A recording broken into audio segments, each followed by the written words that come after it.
બધા દીક્ષા લઈ લે છે તો તમને વોયાવા કોણ આવશે પછી? આ સૌથી મોટો પ્રશ્ન છે.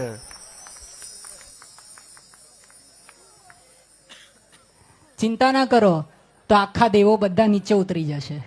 જો બધા દીક્ષા લેશે ને તો દેવો અહીંયા નગરી વસાવીને રોજ જે વહોરાવશે એની ચિંતા નહીં કરો. અને આવું ઘણા પૂછતા હોય છે, નાનાનો પ્રશ્ન નથી, ઘણા મોટા પણ પૂછતા હોય છે કે બધા જ દીક્ષા લઈ લેશે તો કોણ, તો વ્યવસ્થા કોણ કરશે, વહોરાવશે કોણ? હકીકતમાં આ પ્રશ્ન અંદર પડેલું છે કે ભાઈ દીક્ષા નથી લેવા જેવી ને તો જ આ પ્રશ્ન નીકળે છે. બાકી આટલા કરોડની વસ્તીમાં કેટલા સાધુ છે, કેટલા સાધુ છે, તો આવો પ્રશ્ન થવાનો સવાલ જ ના ઉભો રહે કે બધા દીક્ષા લઈ લેશે. અને બધા વિરાટ કોહલી બની શકે? ગમે તેટલી ક્રિકેટની મહેનત કરે બધા વિરાટ કોહલી નથી બની શકતા. દીક્ષા કોઈ સામાન્ય વસ્તુ નથી.